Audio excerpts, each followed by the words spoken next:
जय श्री राम दोस्तों। जिस तरह दुनिया में आने वाला हर इंसान अपने जन्म से पहले ही अपनी मृत्यु की तारीख यमलोक में निश्चित करके आता है, उसी तरह इंसान के रूप में जन्म लेने वाले भगवान के अवतारों का भी इस धरती पर एक निश्चित समय होता है, या कहें कि धरती पर लिए गए भगवान के सभी अवतारों का एक निश्चित समय था। वो समय समाप्त होने के बाद उन्हें भी मृत्यु का वर्ण करके अपने लोग वापस लौटना पड़ा था। आज के वीडियो में हम जानेंगे कि भगवान श्री राम कैसे इस लोक को छोड़कर वापस विष्णु लोक गए।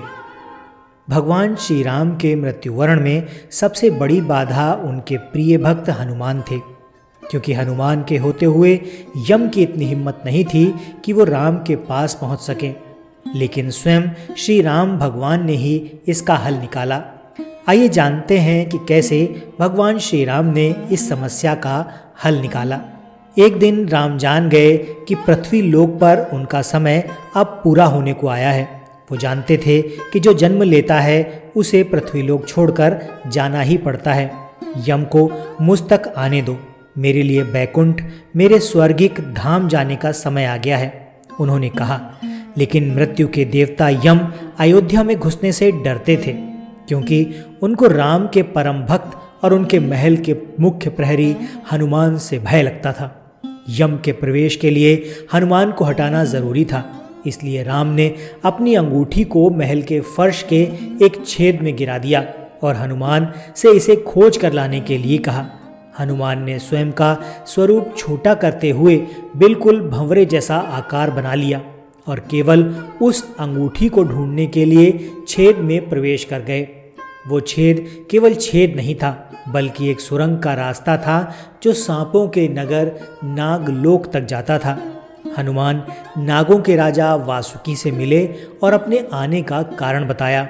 वासुकी हनुमान को नागलोक के मध्य में ले गए, जहां अंगूठियों का पहाड़ जैसा ढेर लगा हुआ था। यहाँ आपको राम की अंगूठी अवश्य ही मिल जाएगी, वासुकी ने कहा। हनुमान सोच में पड़ गए कि वो कैसे उसे ढूंढें, क्योंकि ये तो भूसे में सुई ढूंढने जैसा काम था। लेकिन सौभाग्य से जो पहली अंगूठी उन्होंने उठाई वो राम की अंगूठी थी। आश्चर्यजनक रूप से दूसरी भी अंगूठी जो उन्होंने उठाई वो भी राम की ही अंगूठी थी। वास्तव में वो सारी अंगूठियां जो उस ढेर में थीं सब एक जैसी ही थीं। इसका क्या मतलब है? वो सोच में पड़ गए।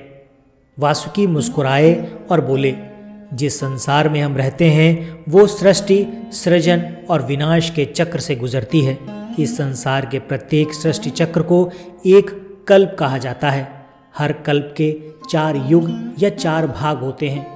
दूसरे भाग या त्रेता युग में राम अयोध्या में जन्म लेते हैं।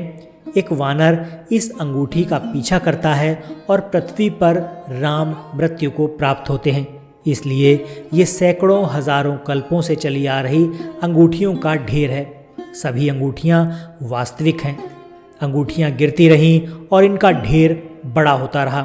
भविष्य के रामों की अंगूठियों के लिए भी यहाँ पर्याप्त जगह है। हनुमान जान गए कि उनका नागलोक में प्रवेश और अंगूठियों के पर्वत से साक्षात कोई आकस्मिक घटना नहीं थी। ये राम का उनको समझाने का मार्ग था कि मृत्यु को आने से रोका नहीं जा सकेगा। राम मृत्यु को प्राप्त होंगे, संसार समाप्त होगा, लेकिन हमेशा की तरह संसार पुनः बसता है और राम भी पुनः जन्म लेते हैं, और ये चक्र हमेशा अनंत काल तक इसी तरह चलता रहता है।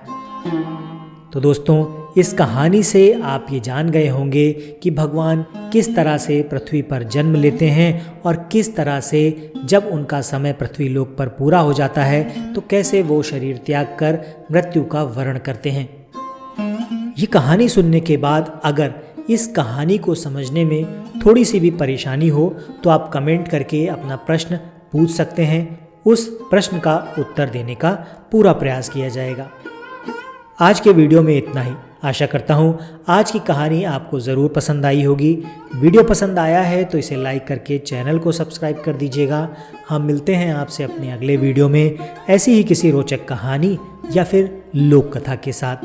कहानी सुनने के लिए आपका बहुत बहुत धन्यवाद।